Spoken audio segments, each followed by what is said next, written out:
सातबारा कोरा करून कर्जमुक्त करतो अशा प्रकारचं आश्वासन विधानसभेच्या निवडणुकीमध्ये महायुतीच्या नेत्यांनी दिलेलं होतं.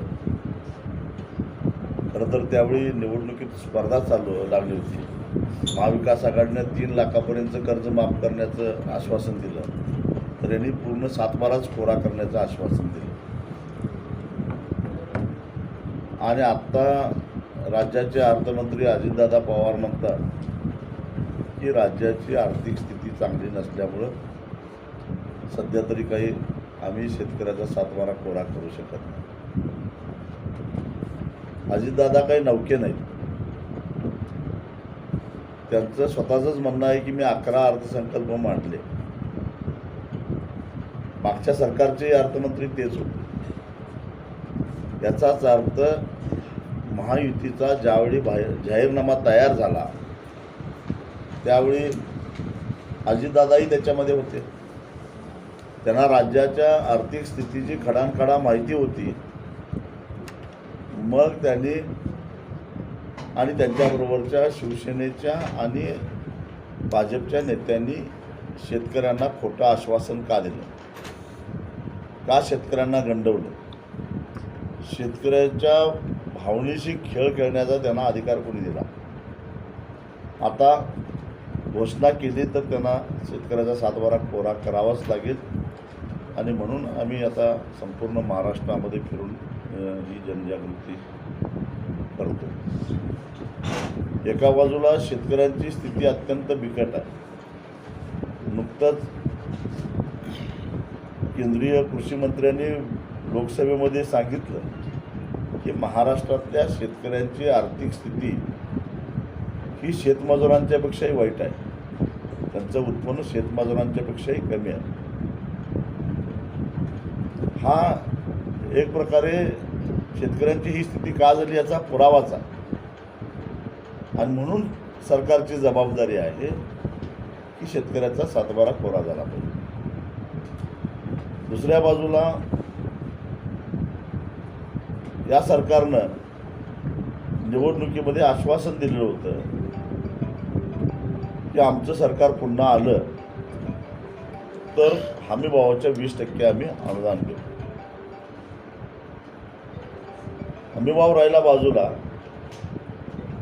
महाराष्ट्रातल्या शेतकऱ्यांना सोयाबीन हमीभावापेक्षा कमी किमतीमध्ये विकावा लागला. साधारणपणे सरासरी 1200 रुपये कमी मिळाले.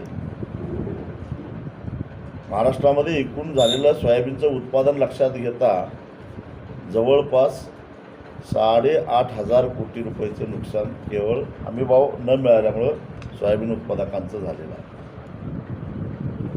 आणि या महायुतीच्या नेत्यानं दिलेलं आश्वासन जर गृहीत धरलं तर ते 7,000 कोटी असं 15,000 कोटी रुपयाचं नुकसान केलं. कारण यांनी तर हमीभावाच्या वर 20% म्हणजे जवळपास 6,000 रुपये द्यायचं कबूल केलेलं होतं. आणि हे आश्वासन त्यांनी पूर्ण करावं म्हणून आम्ही आता राज्यातले मंत्री जिथं जिथं जातील त्या त्या ठिकाणी जाऊन त्यांच्या सभेत त्यांच्या कार्यक्रमात प्रश्न विचारायला आता सुरुवात केलेली आहे. या आम्ही आता गप्प बसणार नाही. त्याचबरोबर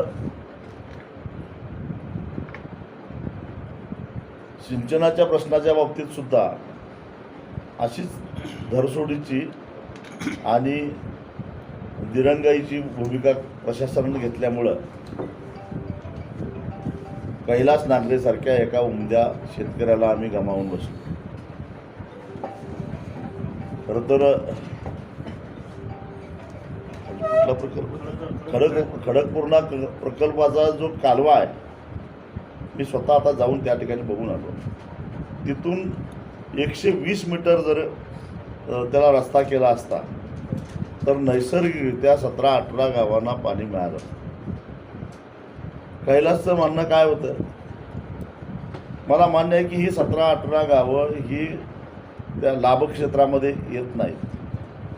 जेव्हा हा प्रकल्प पूर्ण झाला त्यावेळी त्या भागातल्या शेतकऱ्यांचं अज्ञान असेल किंवा त्या लोकप्रतिनिधींचं झालेलं दुर्लक्ष असेल, परंतु त्यांचाही तो अधिकार आहे. कारण येता जाता सहज दिसतं रस्त्याच्या डाव्या बाजूची शेती हिरवीगार दिसते आणि उजव्या बाजूला सगळं ओसाड दिसतं. पण कैलास नागरेंचं म्हणणं काय होतं, तर आम्हाला कोणाचं हक्काचं पाणी नको, कोणाचं आरक्षण कमी करून आम्हाला पाणी नका देऊ. जेव्हा पूर नियंत्रणासाठी सांडव्यातून पाणी नदीत सोडलं जातं, ते नदीत न सोडता या कालव्यातून ते पाणी सोडावं आणि ते पाणी आमच्याकडे द्यावं ऑक्टोबर महिन्यामध्ये, जेणेकरून छोटे छोटे जे बंधारे आहेत या 7-8 गावातले ते बंधारे आम्ही भरून घेऊ आणि आम्ही आमच्या पाण्याचा प्रश्न सोडू. अतिरिक्त पाणी ज्याला नको आहे ते पाणी जे नदीतनं वाहून जाणार आहे त्या पाण्याची मागणी करत होती. खरं तर लाभक्षेत्राच्या बाहेर पाणी द्यायचं असेल तर मंत्रालयामध्ये जी उच्चस्तरीय कमिटी असते त्या कमिटीकडे हा विषय न्यावा लागतो आणि तिथं एक बैठक घेतली असती तर तो निर्णय सहजगत्या झाला असता. अशा प्रकारे अनेक प्रकल्पामधलं लाभक्षेत्राच्या बाहेर पाणी देण्याचे निर्णय आत्तापर्यंत झालेले आहेत. एखाद्या राजकीय नेत्याच्या संबंधित संस्थेनं मागितलं असतं तर लगेच निर्णय झाला असता, एखाद्या कॉर्पोरेट कंपनीनं मागितलं असतं तर लगेच निर्णय झाला असता. पण दुष्काळानं होरपळणाऱ्या पिण्याच्या पाण्यासाठी तडफडणाऱ्या लोकांना मात्र पाणी मागण्यासाठी एका उमद्या शेतकऱ्याला आपला जीव गमावा लागतो. हे अत्यंत दुर्दैवाचं आहे आणि प्रशासनाचा बेमुरवतपणाचं लक्षण आहे. मुख्यमंत्र्यांनी विधानसभेमध्ये खोटं सांगितलेलं आहे की हे काम करणं अशक्य आहे. हे रस्ता फक्त पास करायचा आहे. मी स्वतः त्या ठिकाणी आता जाऊन बघून आलेलो आहे परिस्थिती.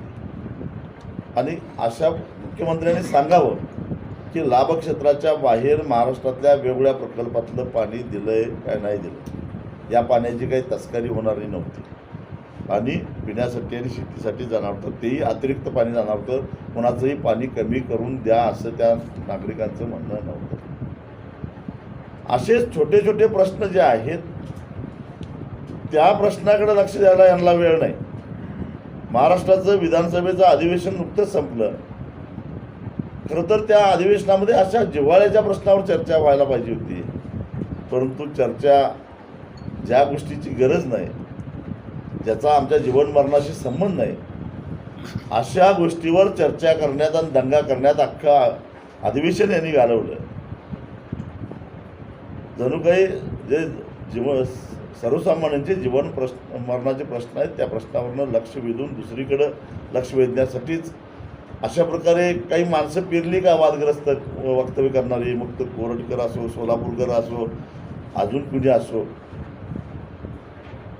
सरकार ज्यावेळी अडचणीत होतं त्यावेळी अशावेळी नेमकं कोणीतरी एक वादग्रस्त काहीतरी बोलून जातो आणि त्याच्याभोवती हा विषय सगळा केंद्रित होतो. हे आता महाराष्ट्रातल्या किमान शेतकऱ्यांनी तरी ओळखलेलं आहे. शेतकरी कैलास नागरे यांनी आत्महत्या जी केली त्याचं कारण तुम्ही इथे स्पष्ट केलं आणि तुम्ही स्वतः भेट देखील दिली आजच. तर या मागणीचा पाठपुरावा करण्यासाठी किंवा सरकारनं जे निवेदन दिलं, सरकारनं जो खुलासा केला तो कसा खोटा आहे हे सिद्ध करून दाखवण्यासाठी आणि कैलास नागरेंनी जी मागणी केली होती ती पूर्ण करण्याच्यासाठी आपल्या स्वाभिमानी शेतकरी संघटनेकडून येणाऱ्या काळामध्ये कशा पद्धतीनं आपण प्रयत्न करणार आहोत? निश्चितच मी स्वतः त्याच्यामध्ये लक्ष घालणार आहे आणि जलसंपदा मंत्र्यांना भेटून, प्रधान सचिवांना भेटून, कारण लाभक्षेत्रामधलं पाणी बाहेर देणं हे देणं यात हेच मी बागायती क्षेत्रातला माणूस आहे, मला या सगळ्या गोष्टी चांगल्या माहिती आहे आणि त्या संदर्भामध्ये मी स्वतः पाठपुरावा करणार आहे. अत्यंत सहज होणारी गोष्ट आहे, त्यासाठी कैलाससारख्या एका उमद्या शेतकऱ्याचा बळी देण्याची काही गरज नव्हती. मागील आठवड्यामध्ये या ठिकाणी अवकाळी पावसाने जे थैमान या ठिकाणी घातले होते, बुलढाणा जिल्ह्यातील काही तालुक्यामध्ये जे नुकसान या ठिकाणी झालेलं आहे त्या संदर्भामध्ये आपण काही आवाज उठवणार का? निश्चितच, कारण नैसर्गिक आपत्तीमध्ये शेतकऱ्याचा काही दोष नसताना शेतकऱ्याचं नुकसान होतं. खरं तर वैश्विक तापमानवाढीच्या संकटामुळं या घटना वारंवार घडायला लागलेल्या आहेत आणि वैश्विक तापमानवाढीला शेतकरी अजिबात जबाबदार नाही. या पैसेवाल्यांच्या चंगळवाद पोचण्यासाठी पर्यावरणाचे जे लचके तोडलेले आहेत त्याच्यामुळे त्याचं संतुलन बिघडलं आहे आणि त्याचा खूप झाला आहे. पण शिक्षा मात्र शेतकऱ्यांना होते. त्यामुळं एक सर्वंकष विमा शेतकऱ्याला मिळाला पाहिजे. तसं रस्त्यावरून धावणारं वाहनाचा ॲक्सिडेंट झाला तर त्या वाहन मालकाला संपूर्ण किंमत त्याची नुकसान भरपाईच्या रूपात मिळते. तसं नैसर्गिक आपत्तीमध्ये शेतकऱ्याचं नुकसान झालं तर केवळ सानुग्रह अनुदानावर त्याला प्रसाद दिल्यासारखा देऊन चालणार नाही, कारण त्याची भांडवली गुंतवणूक त्याच्यामध्ये झाली असते. विशेषतः अवकाळी पावसामध्ये नुकसान कशाचं होतं आहे? फळबागांचं होतं, भाजीपाल्याचं होतं, पिकाचं होतं आणि कापणीला आलेल्या पिकाचं होतं. म्हणजे त्याचा सगळा खर्च करून झालेला असतो आणि हाताला तोंडाशी आलेला घास जातो. त्यामुळे त्याची संपूर्ण रक्कम त्याला मिळावी. बरं, NDRFमध्ये पैसा पडू नये, मग तशा प्रकारचे धोरणं केंद्र सरकारनं राबवली पाहिजे असं आमचं म्हणणं आहे. किंवा एक सर्वंकष वाहन अपघाताच्या धर्तीवरचा एक पीक विमा दिला पाहिजे की आणि तो असं उंबरठा उत्पन्न वगैरे ठरवून नाही. ज्या त्या शेतकऱ्याचा गट नंबरमध्ये किती नुकसान झालं ते बघून त्याला ती नुकसान भरपाई मिळाली पाहिजे अशी आमची मागणी आहे. चालू आहे आणि आपण जो संघर्ष करणार आहात तो संघर्ष नेमका कोणता करणार आहे? सध्याचं सरकार, या सरकारला सर्वसामान्यांच्या प्रश्नाशी काही देणं घेणं नाही. मगाशीच मी सांगितलं. म्हणून जेव्हा जेव्हा सरकार निरुत्तर होतं किंवा अडचणीत येतं त्यावेळी काही लोक असे नेमलेले आहेत की त्यांना वादग्रस्त वक्तव्य करायला सांगितलं जातं आणि सारा फोकस दुसरीकडं वळवला जातो. तर या सरकारला जनसामान्यांच्या प्रश्नाशी काही देणं घेणं नाही. त्यामुळं जनजागृती करून जिथं जिथं सरकारला विरोध करता येईल तिथं करण्याचा प्रयत्न आमचा असणार आहे. विरोधासाठी विरोध नव्हे, सर्वसामान्यांच्या प्रश्नासाठी आम्ही विरोध करणार आहोत. कारण परिस्थिती अत्यंत हाताबाहेर चाललेली आहे. नुकतंच केंद्र सरकारनं दुसरा एक अहवाल प्रसिद्ध केला. त्याच्यामध्ये गेल्या 5 वर्षामध्ये देशातलं पिकाखालचं जे क्षेत्र कमी झालं ते आहे 6,45,000 हेक्टर. त्यातलं निम्म्यापेक्षा जास्त क्षेत्र महाराष्ट्रातलं कमी झालेलं आहे, 3,25,000 हेक्टर.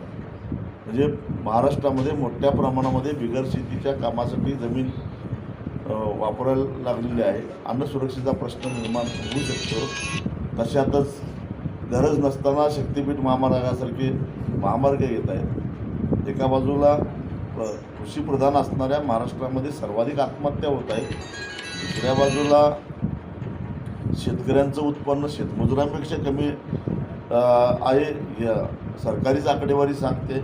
मग अशा परिस्थितीमध्ये शेतकऱ्यांचा वाली कोण आहे का नाही असा प्रश्न निर्माण झाला आहे. स्वतः सरकार कबूल करतं आहे की गेल्या 5 वर्षामध्ये विमा कंपन्यांनी जवळपास 10,500 कोटी रुपयेचा नफा कमावला. पूर्ण देशामध्ये 50,000 कोटी आहेत, त्यातले 10,500 कोटी महाराष्ट्रामध्ये कमावले. ही विमा योजना जाहीर झाल्यापासून मी सातत्यानं सांगतो की ही प्रधानमंत्री फसल विमा योजना नाही तरी प्रधानमंत्री कॉर्पोरेट कल्याण योजना आहे. आता अप्रत्यक्षरित्या सरकारनंच हे कबूल केलं ते बरं झालं, कारण याच्यामध्ये शेतकऱ्याचं हित राहिलं बाजूला आणि एक प्रकारे शेतकऱ्याचं नाव घेऊन प्रशासनातल्या अधिकाऱ्यांना आणि उच्चपदस्थ राजकीय नेत्यांना हाताशी धरून जनतेच्या पैशावर टाकलेला हा दरोडा आहे. कारण विम्याचे पैसे कोण भरतं? राज्य सरकार भरतं, केंद्र सरकार भरतं, काही प्रमाणात शेतकरी भरतो. परंतु शेवटी हा करदात्यांचा पैसा आहे आणि त्याचा जर शेतकऱ्याला लाभ कमी आणि कंपन्यांना लाभ जास्त तर याचा अर्थ हा एक प्रकारचा दरोडा म्हटला पाहिजे. आणि हे कधी कुठल्या काळामध्ये होतं? ज्या काळामध्ये खरं तर इमानदारीनं यांनी विमा कंपन्या चालवल्या असतात तर या सगळ्या कंपन्या दिवाळखोरीत निघायला पाहिजे होत्या. एवढ्या नैसर्गिक आपत्त्या या काळामध्ये आलेल्या. पण कंपन्या दिवाळखोरीत निघाल्या नाहीत तर शेतकरी दिवाळखोरीत निघाला आणि कंपन्या मात्र मालामाल झाल्या आणि याला कारणीभूत सरकार आहे, सरकारमधले लोक आहेत, हे लक्षात घ्या. म्हणजे शेतमालाच्या हमीभावाबद्दल तुम्ही मगाशी विषय छेडला, सोयाबीनच्याहीबद्दल तुम्ही सांगितलं. अनेक वर्षापासून स्वाभिमानी शेतकरी संघटना या मुद्द्यावर सरकारशी संघर्ष करत आहे. काही बाबतीमध्ये यश आलं, काही मुद्दे अजून म्हणजे प्रलंबित आहेत. बुलढाणा जिल्ह्यातसुद्धा अशा प्रकारे आंदोलनं झालीत. अरबी समुद्रामध्ये उडी घेण्याच्या काही घोषणा अशा झाल्यात. आणि जेव्हा जेव्हा काही असं सरकारचा एखादा कृषीबद्दलचा निर्णय व्हायचा असला तेव्हा त्याचं श्रेय मिळवण्यासाठी अशा प्रकारे आंदोलनं केली जातात का, असा संशयसुद्धा काही लोकांना वाटतो. त्याबद्दल आपण काय भाष्य करा? या विषयावर मला काही बोलायचं नाही, पण स्वाभिमानी शेतकरी संघटना जी काही आंदोलनं करते ते प्रामाणिकपणे आणि त्याच्यातून काही ना काही हातात पडतं. हा आजपर्यंतचा इतिहास आहे. आणि स्वाभिमानीच्या माध्यमातून एखादी भूमिका घेतली तर त्या भूमिकेपासून आम्ही कधीच लांब जात नाही, किंवा एखादी मुद्दा मांडला तर त्याचं स्पष्टीकरण करण्याची वेळ आमच्यावर कधी येत नाही. त्यामुळं आम्ही आमच्या मुद्द्यावर ठाम आहोत. आम्ही आमच्या परीनं शेतकऱ्यांना न्याय देण्याचा प्रयत्न करतो. ठीक आहे, आमची ताकद कमी असेल परंतु इमानदारीनं आम्ही आमचा प्रयत्न करत असतो. आमच्याशिवाय बऱ्याच संघटना आहेत, त्या काय करतात हा काय माझ्या अभ्यासाचा विषय नाही. महाराष्ट्रात सरदूत साहेबांनंतर आम्ही जे आंदोलन पाहिले त्या संघटनेचे आतापर्यंत शेवटचे शकलं बुलढाण्यापर्यंत पडली. तर तिथे शकलं पडल्यानंतर आपण हे शेतकरी चळवळ कसे पाहतो? काही नाही, मी गेली 30-35 वर्षे ही चळवळ करत आलेला आहे. आणि शेतकरी चळवळीमध्ये काही लोक येत असतात, काही लोक जात असतात. कारण चळवळ करणं म्हणजे हे लष्कराच्या भाकऱ्या भाजण्यातला प्रकार असतो. काही लोकांना लष्कराच्या भाकऱ्या भाजता भाजता कंटाळा येतो म्हणून ते काही वेगळ्या मार्गाने जातात, परंतु नवीन लोक येतच असतात. आणि त्यामुळं ही प्रक्रिया थांबत नाही. पण हे अनेक चळवळीमध्ये होत असतं. हे आमच्याच चळवळीमध्ये असं नाही. अगदी स्वातंत्र्याच्या चळवळीचा अभ्यास केला, संयुक्त महाराष्ट्राच्या चळवळीचा अभ्यास केला किंवा कामगार चळवळीचा अभ्यास केला. लोक येतात जातात. चळवळ ही एखाद्या रेल्वेसारखी असते. काही लोक स्टेशनवर चढतात, तर दुसऱ्या स्टेशनवर काही लोक उतरतात, पुन्हा नवीन चढतात, पण चळवळ थांबत नसते. आणि कर्जमाफीचं शेतकऱ्यांना सातबारा कोरा करण्याचं जे आश्वासन दिलं, परंतु त्यापासून त्यांनी तोंड फिरवलं असा आपला आरोप आहे. मात्र काही गोष्टी ह्या बोलल्या जातात, परंतु प्रत्येक घोषणेमागे आर्थिक पाठबळ असणं हे गरजेचं असतं. तर जर का राज्य शासन सक्षम नसेल शेतकऱ्याच्या कर्जमाफीच्या बाबतीमध्ये, तर त्यामध्ये एखादा वर्ष वाट पाहिली म्हणा किंवा थोडं त्याला काही सवलत देणे, डील देणे, असं जर आपण काही भूमिका घेतली तर चालणार नाही. नाही, इथं सरळ सरळ शेतकऱ्याला फसवण्याचा हेतू दिसतो. कारण जे विरोधात आहेत त्याने आश्वासन दिलं, कारण जे सत्तेत नसतात त्यांना नेमकी परिस्थिती काय माहिती नसते, समजून घेऊ शकतो. परंतु जे सत्तेत आहेत राज्याच्या आर्थिक स्थितीची खडानखडा माहिती आहे आणि तरीसुद्धा जर अशा पद्धतीचं खोटं आश्वासन देत असतील तर मी तुमच्या लक्षात आणून देऊ इच्छितो, नुकतंच सुप्रीम कोर्टानं सुद्धा यावर ताशेरे मारले आहेत की जे जमणारच नाही ते आश्वासन तुम्ही का देत आहे. आणि म्हणून आम्ही आता काही कायदेतज्ञाशी चर्चा करून त्या संदर्भामध्ये कोर्टात सुद्धा या महायुतीच्या जाहीरनाम्याच्या विरोधात दाद मारता येईल का या संदर्भात आमची चर्चा चालू आहे. दुसरा महत्त्वाचा मुद्दा म्हणजे सोयाबीन खरेदीसाठी ज्या शेतकऱ्यांनी नोंदणी केली परंतु सरकारनं ते सोयाबीन खरेदी केलं नाही, तर जी वेळ दिलेली होती त्या काळामध्ये शेतकरी रांगेत होते. परंतु माझ्याकडे अनेक शेतकऱ्यांनी तक्रार केली की शेतकऱ्यांच्या डोळ्यासमोर व्यापारी वेगवेगळे सातबारे गोळा करायचे, 10 चाकी गाडीतून सोयाबीन आणायचे आणि विकून जायचे. आणि शेतकऱ्याला मात्र आज बारदानच नाही, आज माणसंच नाहीत, आज अजून काय अडचण असं सांगून टाळलं जायचं. आणि त्यामुळं नोंदणी करूनसुद्धा ज्या शेतकऱ्यांचा सोयाबीन खरेदी केला गेला नाही त्यांनी मिळेल त्या भावानं नंतर सोयाबीन विकलं. त्यामुळं किमान क्विंटलला 1200 रुपये त्यांचं झालेलं जे नुकसान आहे ते सरकारनं दिलं पाहिजे. या संदर्भात सुद्धा एखादी याचिका दाखल करता येते का, त्याबद्दल आमची जरा विचार चालू. या मागच्या महिन्यापासून शासकीय कर्मचाऱ्यांची बी पगार नाही आणि ज्यांचे द्यायचे त्याचे 50% 56% द्या असा आदेश आहे. एस टी कर्मचारी, शिक्षक वगैरे जे असतील शासकीय कर्मचारी, आणि त्यात परत कर्जमाफी, हे सगळे जे मुद्दे आहेत या सगळ्या आर्थिक तूट जी महाराष्ट्रात निर्माण झालेली आहे, तर राज्य आपला आर्थिक दिवाळखोरीमध्ये जात आहे का असं तुम्हाला वाटतं?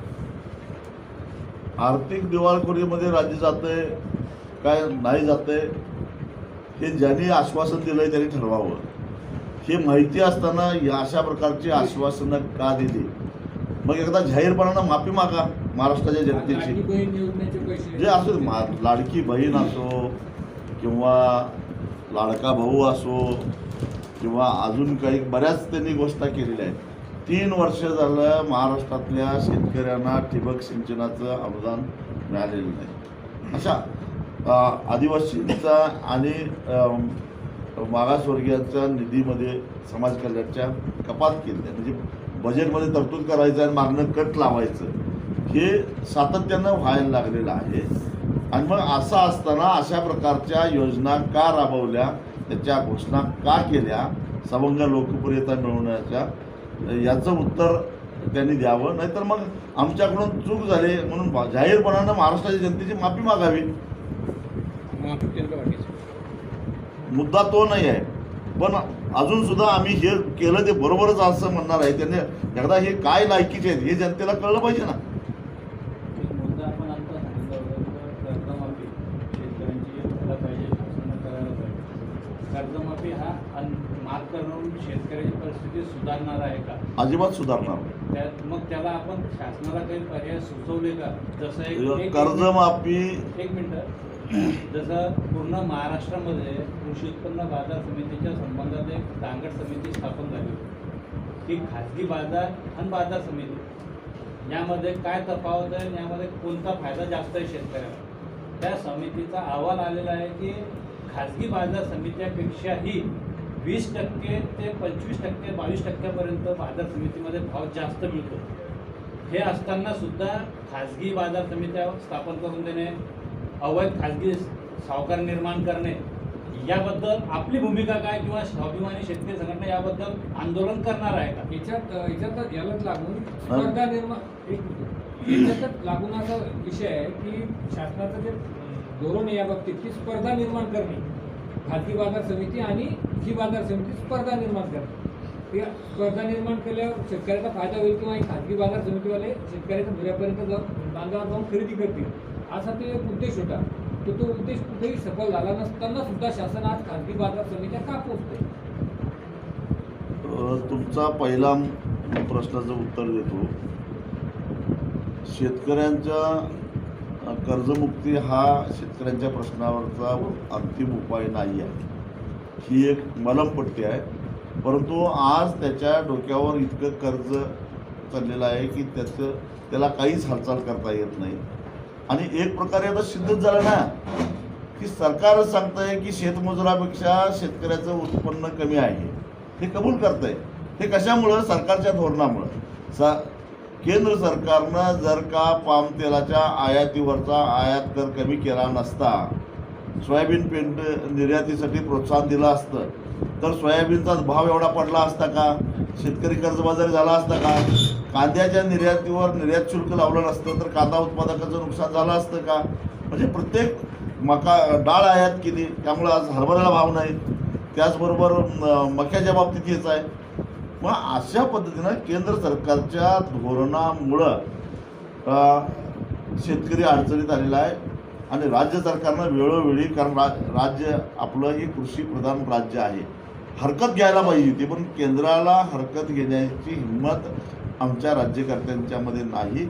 आणि म्हणून त्याची नैतिक जबाबदारी म्हणून पहिल्यांदा शेतकऱ्याला कर्जातनं बाहेर काढायचं ज्याची जबाबदारी सरकारवर आहे. त्यांनी जाहीर केलेला हमीभावसुद्धा त्यांना मिळतं. मी आता आकडेवारी सांगितली तुम्हाला, 8,500 कोटी रुपये निव्वळ सोयाबीन उत्पादक शेतकऱ्यांचे हमीभावापेक्षा कमी किमतीनं सोयाबीन विकल्यामुळे झालेलं नुकसान. हे जर झालं नसतं तर ते करायची गरजच नव्हती. मुद्दा नंबर 2, हमीभाव सरकारच ठरवतं, पण तो हमीभाव कायदेशीर करणं ही सरकारची जबाबदारी आहे. जसं किमान वेतन कायदा आहे आणि तो कायदा असा काय सांगतो की एखाद्या शेतमजुराची उपजीविका त्याच्या मजुरीवर अवलंबून असते, त्यामुळे त्याच्या उपजीविकेला आवश्यक असणारी जेवढी रक्कम आहे ती म्हणजे किमान वेतन म्हणून त्याला दिली पाहिजे, हे निश्चित करतं सरकार. त्याच धर्तीवर शेतकऱ्याचा हमीभाव सरकारच ठरवतं आणि मग तो हमीभाव मिळाला पाहिजे, तो कायद्यानं मिळाला पाहिजे हे बघायची जबाबदारी सरकारची आहे. ते एकाच पिकाला मिळतं कायद्यानं, ते पीक म्हणजे ऊस. ऊसाचा हमीभाव कायद्यानं मिळतो, नंतर कारखान्याची मालमत्ता लिलावात विकून त्याला पैसे दिले जातात. मग तोच नियम, तोच कायदा इतर पिकांना का लावला जात नाही? तो कायदा लावला आणि त्यामुळे किमान हमीभावाची एक शाश्वती शेतकऱ्याला मिळाली. मगाशी मी सांगितलं तसं नैसर्गिक आपत्तीपासून विम्याचं संरक्षण दिलं आणि पायाभूत सुविधांची जोड दिली तर कुठेतरी शेतकऱ्यांची आर्थिक उन्नती होईल. नुकताच एक अहवाल प्रकाशित झाला, त्याच्यामध्ये अमेरिकेसारखं सरकार वर्षाला आपल्या शेतकऱ्याला 26 लाख रुपये अनुदान देतं आणि आपलं सरकार फक्त 6,000 रुपये किसान सन्मान निधी देतं. मग तुलना कशी होणार? आता दुसरं एक नवीन संकट आलेलं आहे, ते म्हणजे काय की आता अमेरिका भारतावर दबाव टाकायला लागला आहे की तुमच्या उत्पादनावर आम्ही 26% आयात कर लावलेला आहे, तो जर कमी करायचा असेल तर अमेरिकेतला शेतीमाल भारतामध्ये सहजगत्या येईल अशा प्रकारचं तुम्ही आयात कर लावू नका. ते झालं तर सोयाबीन उत्पादकांची अवस्था काय होईल? कारण आज चीनसारख्या देशानं अमेरिकेच्या उत्पादनावर विशेषतः 84% आयात कर लावलेला आहे. म्हणजे एक मोठी बाजारपेठ अमेरिकेची सोयाबीनची ही अमेरिका गमावलेला आहे. मग आता ते बघणार कोणाकडं? भारताकडं. ते सोयाबीन जर भारतात झालं तर सोयाबीन उत्पादकांची अवस्था काय होईल? तीच अवस्था मक्याची आहे, तीच अवस्था कापसाची आहे, तीच अवस्था गव्हाची आहे. म्हणजे भारतीय शेती याच्यामध्ये उद्ध्वस्त होऊ शकते. आणि मग अशा परिस्थितीमध्ये आजही अमेरिकेच्या या भूमिकेवर भारत सरकार काही प्रतिक्रिया व्यक्त करायला तयार नाही, याचं मला आश्चर्य वाटतं. आणि मग शेवटचा तुमचा मुद्दा जो मार्केट कमिटीच्या बाबतीत, स्पर्धा व्हायला पाहिजे का? तर निश्चित व्हायला पाहिजे. पण स्पर्धा न होता खाजगी क्षेत्रामध्ये जर का शेतकऱ्यांची लूटच होत असेल, दुसऱ्या तक्रारी अशी आहे की मार्केट कमिटीमध्ये जर का माल विकला तर त्या शेतकऱ्याला संरक्षण मिळतं, त्या व्यापाऱ्यानं जर का पैसे दिले नाही तर त्याच्यावर कारवाई होते. पण खाजगी बाजारपेठेमध्ये असं काही संरक्षण मिळत नाही. अनेक शेतकऱ्यांच्या तक्रारी आहेत की त्याचे बांधावर विकल्यानंतर तो व्यापारी नोंदणीकृत नसतो, त्याची तेवढा माल खरेदी करण्याची ऐपत नसते आणि तो माल खरेदी करतो आणि पळून जातो आणि त्याच्यानंतर त्याच्यावर कारवाई करायला आवश्यक असे कायदे नसल्यामुळं आज शेतकऱ्यांचे पैसे बुडायला लागले आहेत. त्याला सोयाबीन उत्पादक शेतकरी अपवाद नाही, त्याला द्राक्ष उत्पादक शेतकरी अपवाद नाही, डाळिंब उत्पादक शेतकरी अशा बांधावर हळदीच्या बाबतीत असं झालेलं आहे, आल्याच्या बाबतीत असं झालेलं आहे. तेव्हा या शेतकऱ्यांच्यावर अशा प्रकारे मार्केट कमिटीच्या बाहेर विकल्यानंतर त्यांना जे काही संरक्षण नाही, त्यासाठी सुद्धा एक कडक कायदा होणं आवश्यक आहे. आणि आम्ही असं म्हणत नाही की मार्केट कमिटीत विका किंवा खाजगी क्षेत्रामध्ये विका, परंतु शेतकऱ्यांना न्याय मिळाला पाहिजे अशी आमची भूमिका आहे. जे शुद्ध राजकारण होत नाही किंवा जर काही लोक हिंदू मुस्लिम ही गोष्ट करतात आणि राजकारणीकरण करण्याचा प्रयत्न करतात, याच्यामागे शासनाचा फायदा आहे? 100% फायदा आहे. मी आत्ताच सांगितलं, महाराष्ट्राचं अर्थसंकल्पीय अधिवेशन चालू असताना, एवढे सारे जिव्हाळ्याचे प्रश्न असताना, दररोज 7 शेतकरी आत्महत्या करत असताना चर्चा कशावर झाली? औरंगजेबाच्या कबरीवर झाली, वाघ्या कुत्र्यावर झाली, त्या कोरटकरवर झाली, सोलापूरकरवर झाली आणि खोक्यावर झाली, बोक्यावर झाली, वाल्मिक कराड आला, ह्यांच्यावर चर्चा झाली. आणि जे जिव्हाळ्याचे प्रश्न आहेत ते बाजूला पडले. आणि फुले साहेबांच्या जीवनावर एक चित्रपट म्हणजे ते आज येणार होता, तर तो विरोध होता त्याच्याबद्दल, ते काय सांगता तुम्ही? खरं तर तो नेमका चित्रपट कसा आहे मला माहिती नाही, पण महात्मा ज्योतिबा फुलेंनी महाराष्ट्राला सन्मानानं, विशेषतः बहुजनांना सन्मानानं जगायला मार्ग दाखवून दिलेला आहे, शिकवलेला आहे, त्यांना शान केलेलं आहे. त्यांचं अज्ञान अगदी छत्रपती शिवाजी महाराजांची समाधीसुद्धा महात्मा फुलेंनी पहिल्यांदा शोधून काढली आहे. आम्हाला ती समाधीसुद्धा कुठेही माहिती नव्हती. अशा माणसाचं खरं चरित्र समाजासमोर आलं पाहिजे या मताचा मी आहे. काही संघटना विरोध करत आहे, त्याच्याबद्दल तुम्ही काय सांगता? मी माझं मत सांगितलं.